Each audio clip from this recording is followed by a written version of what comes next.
Hi, I'm Tammy Potter, and welcome to the Pregnancy Process Podcast, a show designed to help you navigate the hugely transformative journey to motherhood, where you'll hear the unique experience of experts in this area and the incredible stories of women sharing their conception, pregnancy, and postnatal journeys so that you can have a healthier, more informed pregnancy.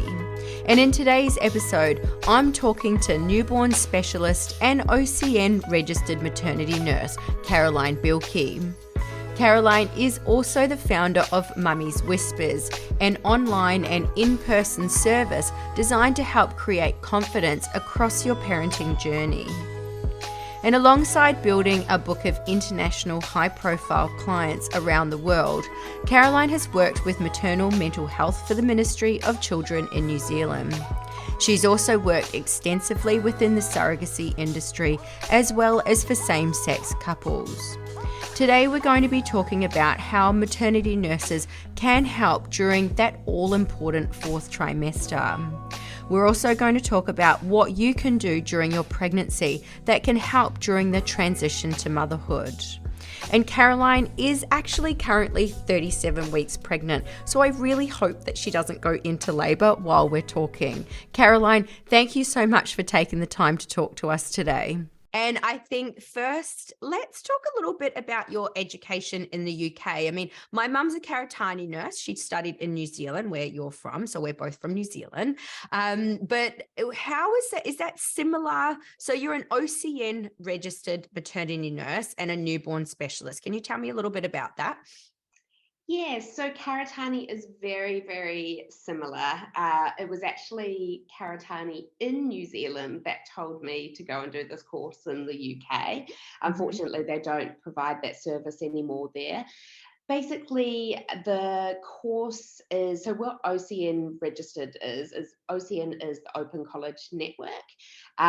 So these courses are only available, well, to do in person, should I say, in the UK, in the States, things like that. You can do them online now. Back when I did it, you couldn't.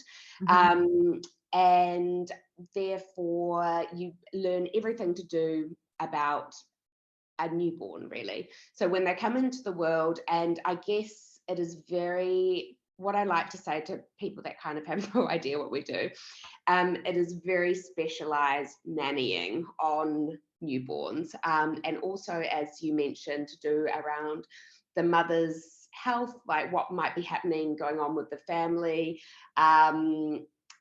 It's kind of, it really is that bracket, and so it's quite specific as opposed to a nannying role that might come in later, 4 to 6 months of childcare. It really is helping the parents and all aspects of newborn care. So as you said, very, very similar to what Karatani used to do, and also what Mothercraft used to do. However, Mothercraft was slightly different as well, because you had to have a nursing degree to do that. They also abolished that training, unfortunately, down here. So it's not a nursing degree at all. It's just a qualification which can cross credit at certain points into doing a degree if we wanted to. Okay. And just tell me, how did you actually get into that line of work? Well, I come from a long line of midwives, and so my mother's side and nursing, and I've always loved children. I did a lot of nannying when I was younger, and to be fair, I sort of fell into doing newborns. Basically, people knew I was nannying, and I was getting requests for younger and younger and younger. And I think my first newborn I did around age 20, where she had literally been born that day. And it was a doctor that asked me if I could come and assist. And that's what I guess developed my love and fascination for that really newborn period. Okay. All right. So if I was currently pregnant and I was looking to utilize those services. I mean, like, what type of things would you be doing to help me in that fourth trimester, because there is a lot going on. So what would kind of a typical day look like for you? Or what would your services actually entail? Say if I contacted you and I was pregnant and I really felt like I needed a hand in that fourth trimester, potentially, let's say my partner worked a lot, wasn't going to be around that much during that fourth trimester, and I knew that I was going to need some extra help because I'm a new mum and I'm a little bit unsure, maybe my family's not around. Like, what would that look like? Yeah, so I mean, exactly what you said. I get a grips as to what the family are like, and also Mm-hmm. a bit of what I can gauge off their personalities. It's hard sometimes if I'm first off meeting them. Mm-hmm. And I like to be as flexible as possible, because I think you never quite know what is going to come with a newborn, what you're going to feel like, how easy, I don't like using that term, but some there's a little bit more challenging cases, some are super easy and the parents think they're swifting through it, and I want to be able to support that. Mm-hmm. So it's finding out sort of the family dynamic. A lot of families will get us to come in straight away as soon as they're home from the hospital, Mm-hmm. just to be there for that night support. And from that, we basically do as much or as little as you want. I always encourage the parents to get us to do as much as we can do at the Mm-hmm. start, so that they can get the rest. Both mums and dads need the rest, and mums particularly if they're breastfeeding for milk supply. Mm-hmm. So what we would typically do is we would do all duties to do with the baby. So the first couple of weeks, you're probably not going to be settling. The babies are feeding on demand. So every Mm-hmm. time they need to be fed, either taking into the mother, or the mother, again, it's working out what they want, the mother coming to the baby's bedroom and feeding, or if some mothers that choose not to breastfeed, we just do all the bottles, and therefore settling, putting back down, any nursery duties. So, I mean, early days, there's probably less, but it's obviously nappy changing the bins, making sure everything is beautiful and tidy and hygienic. We keep a little log of what's happening so that the parents know anything we pick up on as to what the baby likes, doesn't like, because you can tell in those first few days, Mm-hmm. even their personalities, I believe. So whether they like to be settled a certain way or not. And we're basically just there as an education and support for the parents. So some Right. mums will be really involved in that first bit, and that's what they want, and I'm all for that too. And then others just really want the rest, and we basically do it all, which I'm also for, Mm-hmm. because I think they should rest as much as they can in that time frame. Yeah. Um, And to help them just recover, and then when they're feeling a little bit stronger, say recover from the birth, and when they're feeling a little bit stronger, you can kind of like introduce them to all of the things that you've learned. Is that kind of? Yeah, exactly. And as I was saying, the sort of 2 weeks are a little bit AWOL at the start anyway, because you feed Mm-hmm. on demand. It's all about, and I try and encourage like the skin to skin and things like that where I can with parents, but a lot of it will go in one ear and out the other because they're exhausted or overwhelmed. And so, as you said, yeah, just letting them get that rest.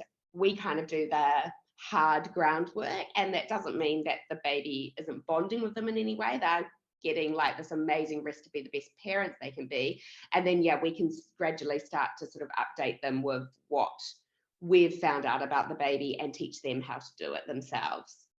Because you were saying that like each baby's got its own unique kind of personality and likes and dislikes starting from the very beginning. So you can help them, I guess, understand that. So it's almost like you're translating, you're baby whispering. Yeah. Yes, Yeah.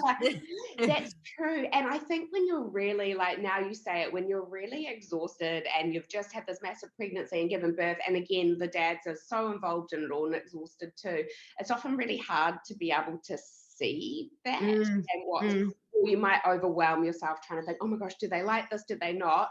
Whereas we can come in, no emotion attached, fresh mm. eyes, and be like, she hates being jiggled, or she really Mm-hmm. likes this, and yeah, exactly, be able to identify that for families. And that is something we will not know until they're born. Right. I mean, that's really interesting. So you've almost kind of got like that one step back kind of view, so you can have a look at the whole picture and then be able to help in that. Yeah, that's really interesting. Now, you also mentioned something about night nursing in there. Is that, did you? Yeah. So you do that as well. Yeah, so we can do, again, it's as much or as little. So some clients will get us to do 24-hour blocks. Mm-hmm. Some might just want us to come in the nights and give them some support. So yeah, nights is very much a night shift, night duty. We're not there to sleep, which you won't really get anyway at the first part. We're wide awake, watching your baby, watching everything that they do. And parents find this really helpful, obviously, because a lot of them need their sleep at night.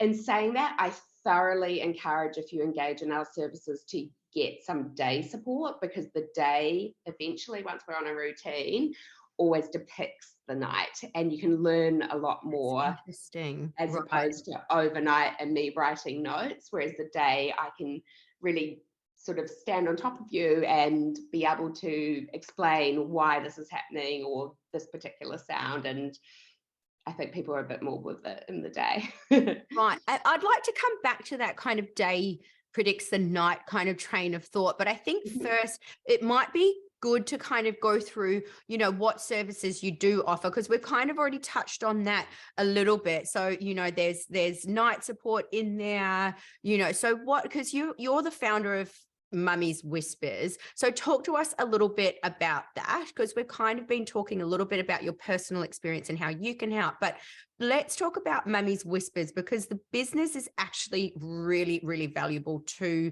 women that are pregnant, that are postnatal. I know you do offer a range of services. So let's talk about what kind of services you do offer, and, who can actually access those services. Sure. Yeah. So I said the maternity nursing, which I guess fundamentally is what we were, but you're 100% right. I guess we've developed, not everyone wants all of that work as Mhm. well. So we offer a range of services that I hope cover most parents' needs. So this could be things like coming in and doing a consult. So almost like troubleshooting for families. These are generally 2 hours long. We can extend them. And it may be, yeah, a family that is just having a particular problem, just wants someone to come and see it. We can actually offer these via Zoom as Mhm. well. I love to be able to come in if we can, because I think you can pick up on just a little bit more. But in saying that, if we've already done like the one consult in person, Zoom is completely adequate the next Mhm. time that you need it. We also offer sleep consulting. So that can be at any stage for children under 5. And that's specific around sleep and sleep needs, which we know happens at various times with regressions, progressions, developmental. So we've got a few different packages that are specific to that. Mhm. We can also tailor it around babies too. Obviously, you can't sleep consult babies. We can just do practice and advice. So we've got a package for that. Mhm. I've also introduced more recently a newborn program, and that was something that came up from kind of what I was explaining. Our maternity nurse services, some people might book us one lot of 24 hours a Mhm. week, or they might book us 6 lots of 24 hours a week. And what I was finding is there were, particularly in New Zealand and Australia, which is great, there's lots of families that don't want that much help or someone around all the time.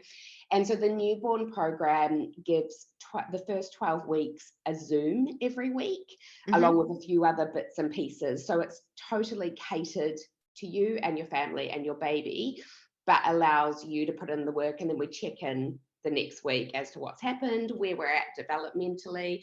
So it's almost like getting that package, but for parents that are really keen to do it themselves or just don't feel like they need that much hands-on approach.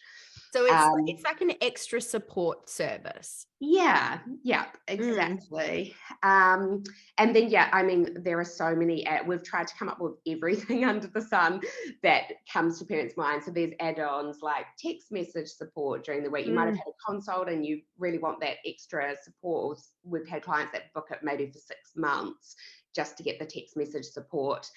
Um, and then I guess more recently too, we have opened a subscription service where you can actually log on online, and it's a bit like the text message support, but it's a bit more general, and someone will get back to you within 24 hours, and it's a bit of a community Mhm. for any parents to ask questions, to get free downloads, things like that. So again, I guess appealing to the wider audience, people that might just want a little bit of advice here and there, or a bit of support here and there, and also people that do not live local to where we might have people that could come in person. Right. So it's kind of like you've got like a few different options there from Yeah. that I can decipher, from like a very hands-on approach where you're available to them for, 24 hours a day for blocks of days, to maybe, all the way through to, I guess, some extra community kind of support where you can ask questions. And I mean, I can imagine that would be very helpful. I don't know a lot about that newborn kind of stage. Obviously, the fourth trimester is really important, but I do know how kind of transformative it is. And there's not always so much, I guess, support. Like once everyone's been to visit the baby and they've all had a little cuddle, and it's kind of like all the novelty's worn off, and the mum's kind of left at home all day with their baby. And it's like, especially first time mums that don't quite know what they're doing, and dad's at work and they're just left at home all day with their baby. I can imagine that can be quite like, it can be, you would probably need the extra support. Yeah, I mean, as Mm. I said, which we'll get into about my pregnancy journey, I've learned that more than ever now. I Mm. always knew parents benefited of support, but seeing now, going through my own journey, Mhm. it would be completely overwhelming. Just having a child and not having the support or knowing perhaps what to do as well. Sometimes you just need that extra hand or opinion or whatever, just so that you know you're doing the right thing. So, I mean, we've opened this kind of corridor, so we might as well go down it now. So, you're currently 37. Are you 37 or 38 weeks pregnant? 38 tomorrow, Tammy. That's exciting. So like, let's talk about your pregnancy experience a little bit, So you've got a lot of experience with newborns. This is Mhm, your first pregnancy. Tell mhm. me how your pregnancy experience has been different to, say, what you potentially expected it to be. Yeah, I could never have imagined it to be like this. I would have thought I would know a bit about pregnant. I mean, I do know a bit about pregnancy, Mhm. and perhaps it's all a learning curve to empower other women and make me better at my career as well.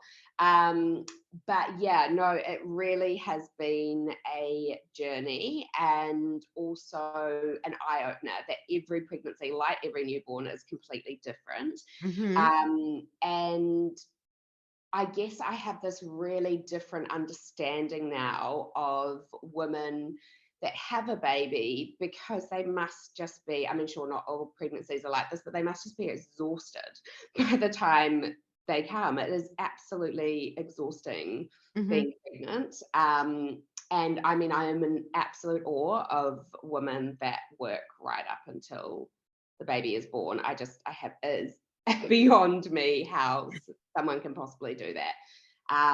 So yeah, I mean, I could never have fathomed for someone Mhm. that I would have thought would have known a pretty good idea about pregnancy, all the ins and outs and things that come with it, and the feelings, and yeah, and every trimester it hasn't been, one sort of block where everything is normal. There is always something hitting Change you. and transition and transformation and all of that Yeah. kind of thing.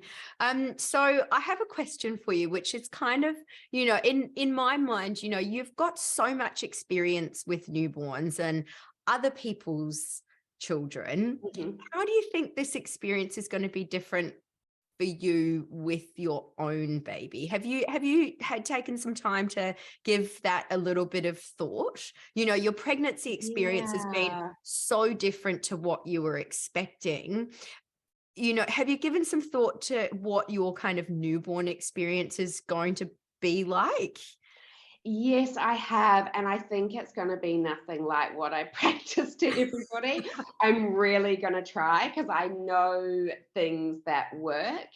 Mhm. But I guess the biggest thing that springs to me is the hormones and how you feel. And so doing my job for other people, there is no hormones, there's no emotional connection. I can quick Mm, and I can see things how they are. And I feel like that is something I might struggle with. And I've heard from other maternity nurses and things have said the same. They're like, it's so different, even full on sleep consultants, when you have your own. mm, You're super amplified. For example, one of the things in pregnancy is I didn't realize, I knew when the baby was born, you're amplified to their cry. I'm mm, actually amplified now to any senses around me, anything that suddenly makes me jump, you're kind of in fight or fright all the time. mm, And that was something I didn't realize would happen. So I can hear things, they feel like miles away, and I have earplugs and things over. So I wonder what it'll be like when my own baby cries. And again, it gives mm, me a deeper understanding of our clientele, but how will I react to that? So I'm kind of I would like to practice what I preach, but mm. also not putting too much pressure on myself that it will be different because I have all of this going on this time as well. Mm, Um, so yeah, I have given it some thought, and then also my partner as well. It's very different if I go into a family. I can say what I believe to the mums and dads, but I've also got to take him into consideration where it's his child too. mm. So will he be happy with a bit of crying or whatever? So yeah, I think it'll be I didn't even really I didn't even different. think I didn't even think about that factor. Well, Like, I kept thinking he would be worse. He'd be jumping to her attention. You can't leave her. But mm, now that I have all these hormones going, I don't know if I will be like that too. mm, Um, so yeah, it'll be very interesting to see, but I do think it will be different, of mm. course, having all of that.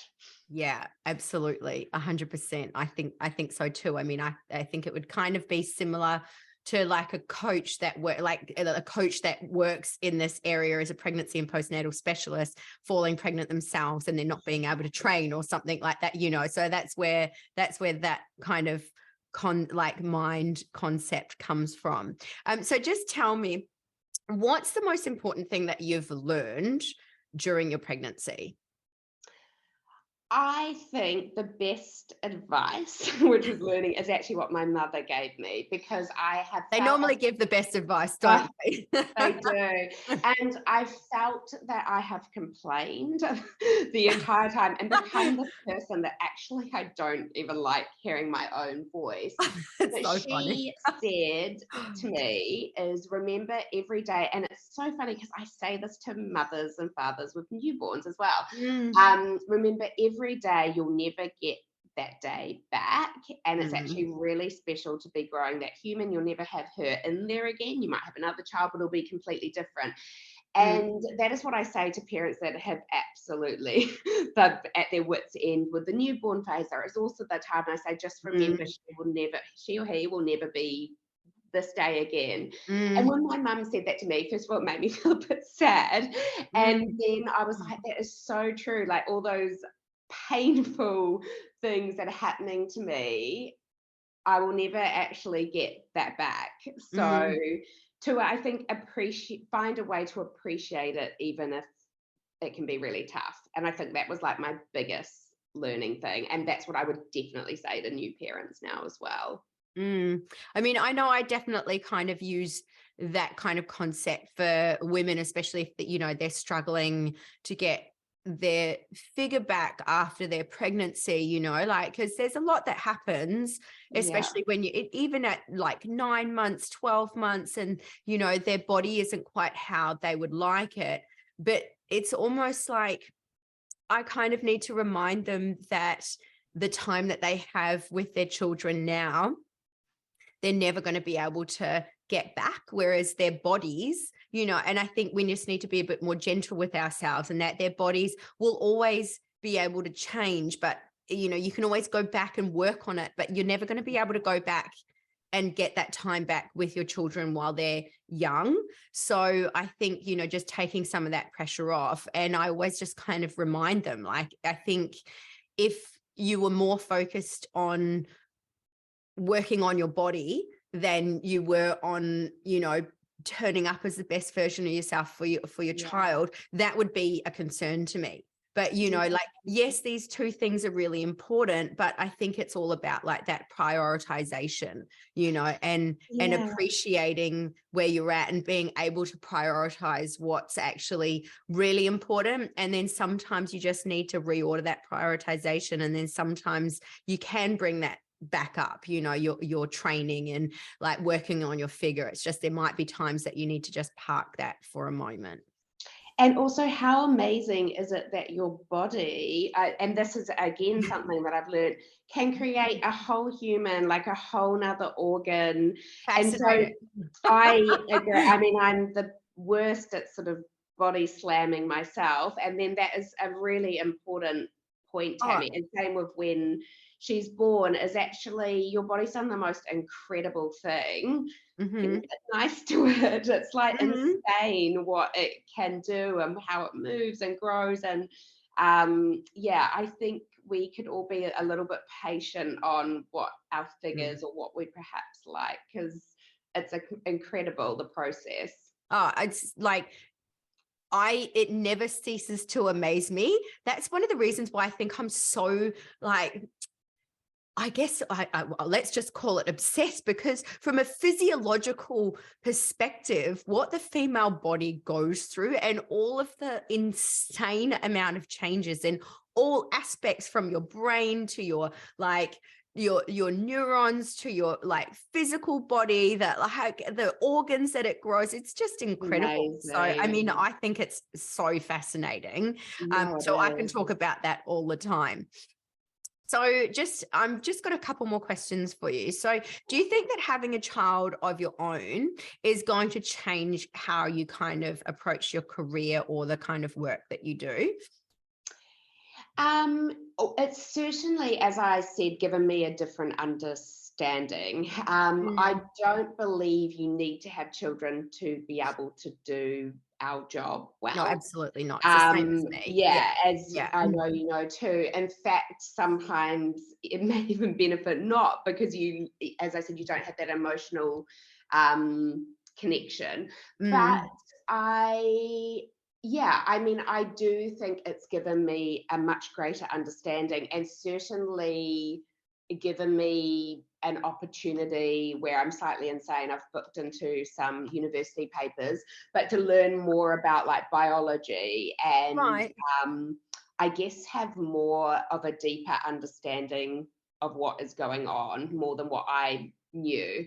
But in terms of, I mean, that's in my mind what it provides me as a career. But I don't believe, you need to necessarily have children to be really good at what we do either. No, I definitely understand that. So moving forwards in your career, like, are you making any changes to Mummy's Whispers or how you operate in there? I mean, you're doing some university papers around biology. What's that? Is that to help have a little bit more understanding about what the mums are going through when they've just had the babies? Actually, and the forming of the baby. So, I mean, I had these great plans to do midwifery, not to become a midwife, but simply to get the medical background. And I guess because pregnant, well, as you know, it's 4 trimesters and onwards. And what pregnancy has taught me is I really did not know that much. I know from maybe 36, 37 weeks pregnant onwards, and then that newborn to grown up phase really, really well. Mm, So I would really like that understanding of knowing the whole package, how it works. mm, And yeah, I guess that's kind of been what has inspired me more than anything. Also, I guess that's the one downplay in our job. We do have ladies that work for us that are registered nurses.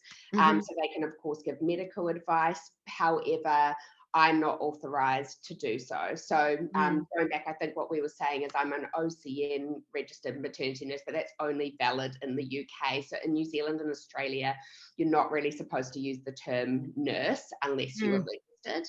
mm. And it's a little bit confusing because we get a lot of European clients here, so they would call us that.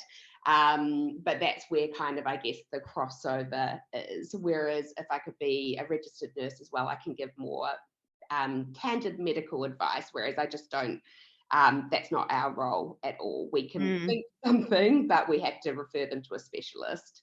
Yeah, right. So what is the most common misconception about what you do? Probably that we Right. are a nurse. Mm, Or we work in hospitals. So funny enough, with Karatani in New Zealand, you could work it. mm, So I have worked in hospitals, and that's mm. what makes it even more confusing. Australia, as far as I'm aware of, they don't actually allow it here. Right. Mm, But yeah, I would say that is it. That is it, or that we are a nanny. And mm. again, nannies are absolutely brilliant, and they 100% have their place. But we have a way different skill set.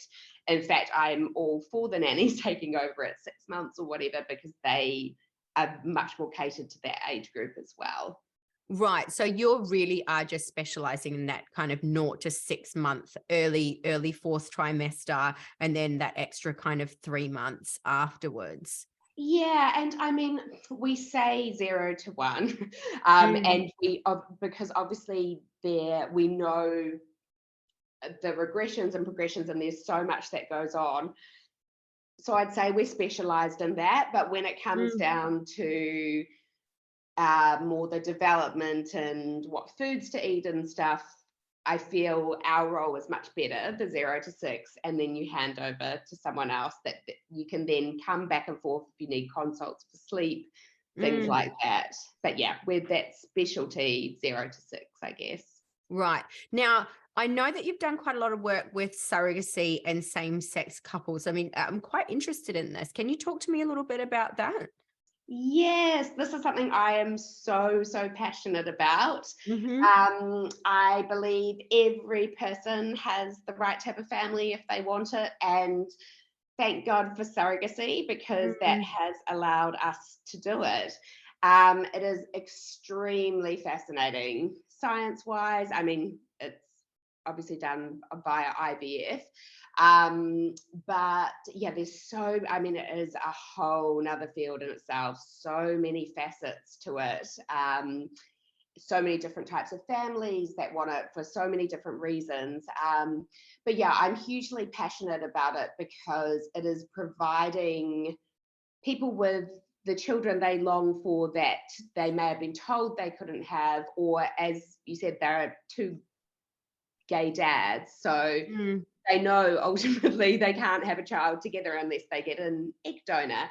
mm. So it's amazing, and you get lots of really interesting families and family dynamics. It's a great area to work in. I can imagine it'd be quite rewarding. Yeah, it is. And they all, I guess the nicest thing is they all really wanted that child. I Mm, mean, it's very rare to come across people that don't, but some of them could be a 15-year journey to getting that mm, child. So they want to do it the right way and learn everything they can. And mm. yeah, it is a really rewarding space to work in. I guess knowing the length of time to a lot of families might engage in us literally 5 or 6 years before their baby is actually born. Yeah, So wow. yeah, it's a long journey, and I personally absolutely love it. Okay, so how can you help people during pregnancy? I mean, a lot of what we've talked about today is kind of like in that 0 to 6 month area. How can you help people during their pregnancy journey? Like, how can you provide support in that kind of area? Is that something that you do as well? We do to an extent and probably should do more. Now I know more.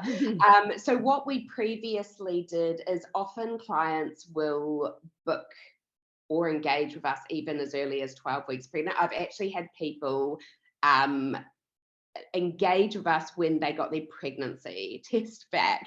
And I do say, I mean, obviously that is really early, so there's more of a risk to that, but it's also not stupid because we book out, particularly if you want us in advance. So dependent when they decide, right, we're definitely going ahead, the baby's going ahead, we can provide any kind of support that they need in order for preparation. So previously, this has been a lot of us ask the sort of products we use, what is essential for a nursery, and we have trialed and tested everything, and we constantly are, and we've got our go-tos and what not to blow your money on, what's definitely worth investing in.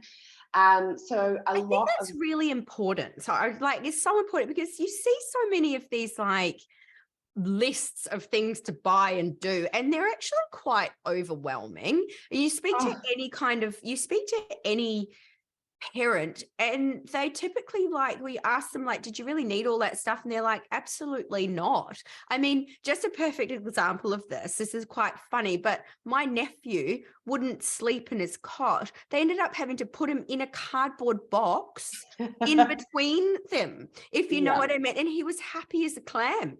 In a cardboard box in between them, if you know what I mean, and he was they've just spent all this money on cots and bassinets and and here he is sleeping in a cardboard box. But I mean, that's totally beside the point. But you do look at some of these lists and they are so overwhelming. So even just having some kind of guidance as to what is actually very necessary to, what is maybe nice to have versus really need to have. I think that would be super helpful for soon to be parents, just to have an understanding around that. And even in terms of understanding what kind of products you would recommend, what's probably going to be the best type of product to buy, rather than going around and testing them all, especially if you're time poor, having someone to be actually, this is what we recommend and I think you should go with this. It would be so much easier. Do you have some kind of list like that? Yeah, oh, absolutely. Because nothing annoys me more than the baby stores too. They've I think parents, and look, this is a general thing because the baby stores are brilliant, but parents go in and they are sales staff. They will sell you whatever they can. And you're right, there's actually a lot of things that are needed for a baby anyway, although we try and simplify it. And it actually makes the whole thing completely overwhelming. And I just cannot believe what parents come home with, or multiples. They're told to get multiples. And exactly as you said, we've got a list that is this is the bare basics. This is what you could get. This is a couple of variations if you want to get the expensive, it's a much different price point, but it does offer this. We make it really, really easy for them. And sure, people will always buy what they want anyway, and people get given things. But how can people access that list? You have to book with us. Okay, all right. Well, no, that's fair enough. You're so that kind of, I guess that was kind of the prep. And also because it's always updated, because there's always new products. But yeah, we give it to parents. I always ask them if they want it, because some parents want to do it on their own accord. Or otherwise I say, look, reach out at any time in the pregnancy, and I might get a text in a few months going, we're deciding between this and this, what do you think? And I'll say, oh, look, I love this one, or the pros and cons of both. It's very rare for us to come across a product or something that we haven't used or seen. Yeah, I mean, that's super valuable. So that would definitely be worthwhile, even just to save you either some time or some, money down the track. It's probably money well spent to get that kind of curated list 100%. And I know that we're going to have to wrap up kind of soon. So just before we go, I do have one last question for you. And that would be, what is the one thing that you wish that women knew before they had a baby, or one thing that they knew or did before they had a baby? What would that be? Go to Tammy. Yeah. Truly. Yeah. I think the most important, and I'm saying this genuinely, Tammy, the most important thing, and again, something I've learned, was really looking after myself. And that meant, checking with an osteo, checking with a physio, getting the exercise. Even if you feel rubbish, you have some little bit of accountability. And I can just see, reflecting of all, even though I would feel like parts of my pregnancy were very challenging, reflecting back, I was like, I always know that I went to you and did that little bit of fitness, even if I groaned the whole time. Went to physio, went to an osteo, and really looked after me. 100%. Because I can't even imagine what I would be like now if I hadn't done any of that. And I realize there's a cost involved, but also they say you should never put a price on your health. And we're happy to spend thousands on our babies. Spend it on yourself, ladies. Yeah, listen, you're preaching to the choir here. Yeah. And I kind of always view myself as the person that's looking after the mum. Whereas, there's so much, everything is like baby centric. I kind of view my role as looking after the mum and making sure that she's okay, because, there's so much focus on the baby through the whole journey, making sure that the baby's okay. It's actually so much more important to make sure that the mum's okay, or equally important. And I think also, that in itself is as you know, a support network as well. But I think making sure, that's also something I've learned, is that you've got a support network set up for assistance. Because again, I didn't know I'd be so less able these few weeks coming to pregnancy, and I don't really, other than my amazing support team like you and the osteo and physio, I don't really have a lot of people that can help me or I don't want to ask them to cook me a dinner or whatever. So I guess that again makes me have an even deeper understanding of why people would employ us, is have that, even if it's only the first 3 days or whatever, that you get home, someone that is there that can help you to rest, recover, that you just don't have to and just extra. Because it would be overwhelming. Now, before we totally wrap up, so you do work in sleep, you're like a sleep consultant as well, is that correct? Okay, so how would you feel about coming back and talking a little bit more specifically about sleep? Yeah, absolutely. I'm so passionate about it. And again, it's something that is not stock standard, and there's always new information. So even my methods, if you'd perhaps engaged in us 5 years ago, are probably different again. So I would absolutely love to. And as you said, it's a whole another topic altogether. This is like a whole other topic. Like, this has been so educational and helpful for women, understanding that there is so much support out there for them, especially in that really early kind of 4th trimester, but also during their pregnancy preparing. And there are people out there that can really help you prepare for that 4th trimester and help you make sure that you're not kind of overspending on things that you don't need, and just have quite a clear kind of consistent path to follow to help you in those early stages.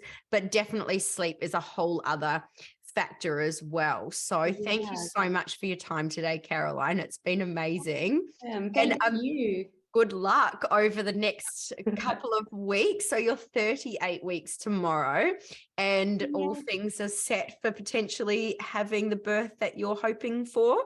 Yes, fingers crossed. Yep. And she's definitely dropped. So she's dropped. She's in the right position. All right. Well, hopefully when I see you next and we talk about sleep, we can kind of have a little bit of a take to see how you're going as life as a new mum. And then we can talk about how you've kind of implemented some practices, your own practices, into looking after your own wee babe. Yeah, that's a great idea. You'll be able to get all the candid feedback. 100%. I'm looking forward to that. Well, good luck, and thank you so much for your time today, Caroline. And if you're hearing this message, I want to say a huge thank you, because it means that you've listened to this entire episode. Of course, if you have any questions about the things that we covered in this episode, or want to know more about me or my other projects, you can find me on YouTube and Instagram at The Pregnancy Process. For those currently in their conception or pregnancy journey, you can actually apply to join my complimentary but private community, the Preggy Training Crew. And you'll find my community application and social media links in the episode description.